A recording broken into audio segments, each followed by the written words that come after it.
Ici Roger Clavette. Bienvenue à cette toute première émission d'Interroger. Une émission qui, comme son nom l'indique, se permet d'interroger en long et en large des personnalités connues ou qui gagnent à être connues de toute la Gaspésie.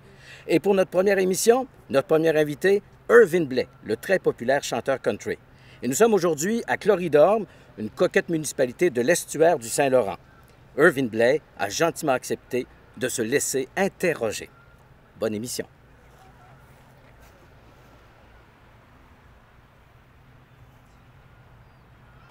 Irvin Blais, bonjour. Bonjour Roger. Irvin, ça fait plaisir de vous accueillir comme notre premier invité à notre nouvelle émission. C'est important d'avoir quelqu'un qui a des choses à dire et on est certain qu'avec Interroger, Irvin Blais va se confier. D'abord, on va commencer par l'enfance, Irvin, parce que souvent, ça détermine les premiers gestes qu'on pose dans une carrière. C'est dès l'enfance qu'on est influencé. Avez-vous eu une enfance mouvementée? Pas mal, oui. Ben, mouvementé dans le sens que mes parents, c'était des gens qui... Mon père, c'est un travailleur de la construction. Puis ici, il était bûcheron de métier. Puis il était appelé souvent à déménager, à aller gagner sa vie avec la famille un petit peu à l'extérieur. Ça fait qu'on a été mouvementés pas mal, mais bien mouvementés. Puis ma mère nous entourait avec la belle musique, puis tout ça. Puis ma mère, c'était une femme qui aimait beaucoup écouter la musique country. Ça fait que l'influence vient de ma mère beaucoup. Quelle sorte d'enfant c'était Irvin Blais? C'était un enfant agité, curieux, qui bougeait beaucoup? Non, Irvin Blais, c'était le chouchou à sa mère. Ah oui? Oui. Moi, mes frères me faisaient broyer, puis ils me regardaient, puis ils disaient « Pleure, pas à broyer ». Bien, ça Là, ma mère, j'allais trouver ma mère, puis je me connaissais ma mère. Puis ça se passe à Maria, la naissance. Après ça, les déménagements commencent. Là, on s'en va de la Gaspésie, Côte-Nord. Comment ça se passe rapidement dans les premières années, là? Bien, lorsqu'on est arrivé sur la Côte-Nord, on est déménagé pour quartier dans les années 76, 74. Puis il y avait un monsieur qui venait qui était originaire de la Gaspésie, de Saint-Jacques. Il avait une guitare chest dans le coin d'une des chambres. Puis lui, il louait des chambres aux gars de la construction. Puis la guitare m'avait attiré, ça fait que j'ai ramassé la guitare. Puis mon père il trouvait que je faisais pitié parce que je grattais puis je chantais, mais je faisais pas d'accords. Fait que mon père il m'a montré quelques accords, puis avec ça, il m'a dit « M'as-t-on montré trop si tu peux faire quelque chose? » Moi, j'ai pas pu rien faire. J'ai dû gagner ma vie. J'ai pas eu la chance de pouvoir jouer de la musique. Puis tranquillement, ben, même ça a commencé. Je me trompe pas, mais si je dis que Papa Gabriel, il a eu une grande influence dans votre vie, là, je suis pas loin de la vérité. Ben oui, parce que mon père, moi, c'est mon chum. C'est plus qu'un père, tu sais, parce qu'on a travaillé ensemble sur la construction. Parce que je suis charpentier menuisier de métier, puis mon père m'a appris le métier aussi. Ça fait que j'ai eu la chance de travailler avec. C'est pas tous les enfants qui ont la chance de travailler avec leur père, puis dans le même métier. Moi, j'ai eu la chance de faire ça, puis durant les jobs, le soir, après la job, on sortait la guitare pour chanter avec les gars de la construction. Ça faisait plaisir. Mais maman Thérèse, elle, c'est l'amour de la musique, country, western. Elle est tombée dedans, elle, là, quand elle était petite. Moi, ma mère, c'est une famille... Mais là, du côté de ma mère, je suis les descendants, c'est les Piscolec et les Larocque. Puis c'est des gens qui aimaient beaucoup la musique. C'était des danseurs, puis des gigueux, puis des tapeux de pied. Ça fait que c'était un petit peu l'influence. Du côté de mon père, c'était plus écouter les chanteurs pour aller danser. Donc, beaucoup de déménagements dans l'enfance, mais enveloppé d'amour, puis beaucoup de musique autour de vous. Énormément, oui. Après ça, on s'en va, comme tout le monde. On franchit l'étape de l'adolescence, puis là, c'est-tu plus agité? On s'en va dans le nord de l'Ontario. Et là, c'est Ear Falls. Parlez-nous de cette période-là. À Ear Falls, Ontario, j'ai appris à parler l'anglais parce que j'en avais un professeur. Le directeur d'école avait pris le temps de s'asseoir avec nous autres, les enfants de ma famille, les 4 plus jeunes. Il y avait Sylvie, moi, Donald, mon frère aîné, puis Georges, mon autre frère aîné.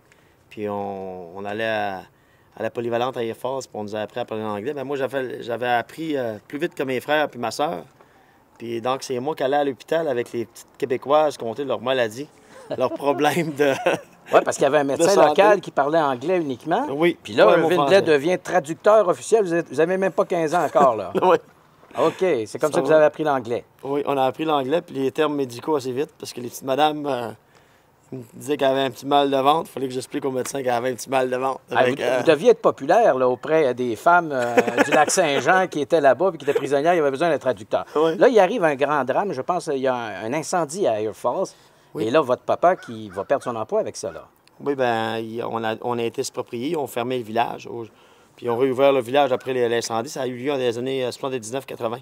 Puis le village a été incendié au complet. Ça a été rasé de A à Z. Puis tous les gens qui habitaient le village d'Air Falls ont été expropriés.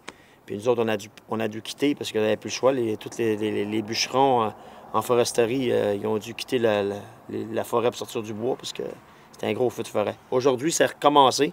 Puis là, ils ont commencé à bâtir des barrages parce que je me tiens toujours un petit peu au courant de ce qui se passe dans cette région-là. J'aimerais aller le visiter bientôt. Peut-être l'année prochaine, on va prendre le temps d'aller le visiter. Ça se peut-tu que ça vous ait donné tous ces changements-là, puis proche des travailleurs, quand quelqu'un est exproprié? Ça vous a marqué. On retrouve ça dans vos chansons. Vous prenez le parti des gens, des petites gens, là, comme on dit, les gens ordinaires qui travaillent fort. Ça se peut-tu que ça vous a influencé pour prendre la défense des gens?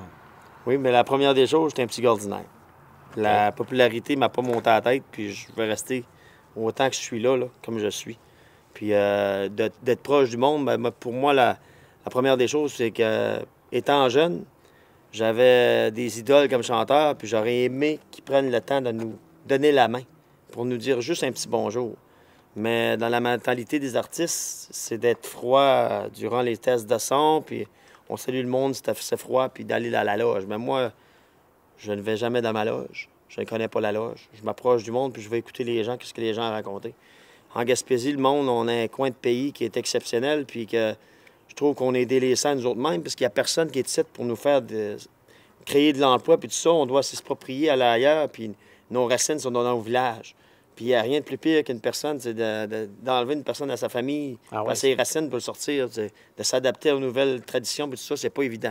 Mais Irvin Blais, votre loge, c'est le pick-up en ce moment. C'est partout où vous allez, un pick-up 57. Un Ford, on va dire. Un Ford. C'est important de le dire, on est devant l'église de Cloridum dans un pick-up 57. Les thèmes country, je vais y venir.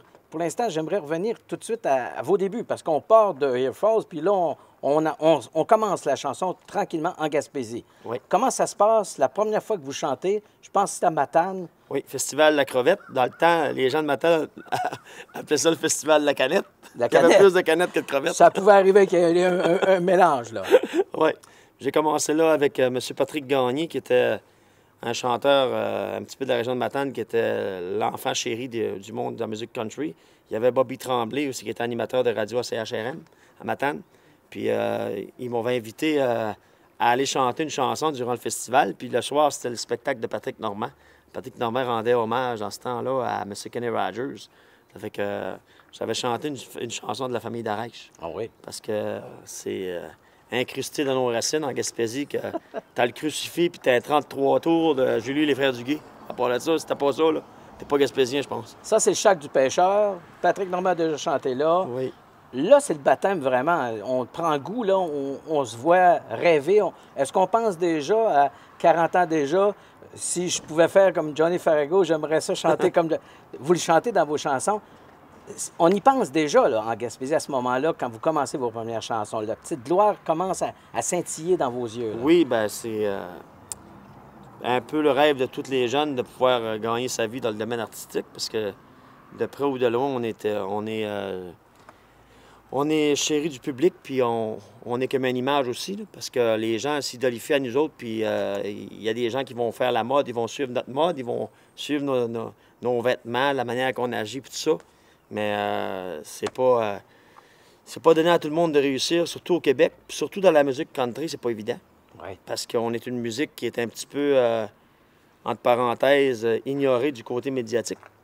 Mais présentement, il y a une tournure qui s'est faite, parce que maintenant, notre country est rendu populaire. Pour le sens du mot, c'est que c'est les chanteurs populaires qui sortent de leur musique pour venir faire du country, pour continuer leur carrière, parce que le populaire a comme descendu, puis le country a pris sa place. Quand vous avez déménagé à Bonaventure, là, on entre dans la vie adulte, là, les premières expériences. Il y a des gens, les frères Poirier, vous formez votre propre band, votre groupe. Puis là, il y a aussi des premières découvertes de la vie. Il y a des gens qui meurent autour de vous, la drogue. Oui. Expliquez-nous un peu le contexte, parce qu'il y a une chanson qui parle précisément de ça, que vous avez écrite, parce qu'il y a un de vos amis qui est décédé. Vous avez fait des bonnes recherches. C'est pour ça qu'on fait le plus possible. Chapeau. Mais justement, alors c'est une période difficile. Vous avez écrit cette chanson-là. Oui, parce que expliquez-moi le contexte un peu. C'est un de mes chums d'enfance. Puis il s'appelait Marc Poirier. Puis on a été élevés ensemble. On a connu, on est rentrés à l'école ensemble. On a eu des expériences de jeunesse ensemble. Puis lorsque Marc m'avait appelé, c'était le carnaval du village de Saint-Azéar, un petit village au nord de Bonaventure, dans la baie des Chaleurs. Puis j'avais demeuré à Saint-Azéar 7 ans de ma vie. Puis son petit cousin de Tony, on devait jouer ensemble, on avait un groupe, puis on devait jouer ensemble le samedi soir du festival, du carnaval d'hiver à Saint-Azéar. Puis Marc m'avait appelé, puis il m'a dit « Irvin, il dit, samedi, il dit, on va jouer ensemble. » On avait tout préparé nos choses, toutes. Puis ça fait que le samedi matin, j'ai eu un téléphone que mon chum Marc s'était suicidé. Ça marque, hein? Ça, c'est terrible, hein? Oui, c'est des moments éprouvants dans la vie. Oui. Bon, on quitte Bonaventure, puis on plonge à Montréal, la grande ville. Là, à Grandville, il se passe des choses. On travaille, il faut gagner sa vie. On n'est pas encore le chanteur qu'on est présentement. On travaille comme gérant chez Rona, mais aussi, on continue à faire les bars locaux parce que la musique est en dedans de nous.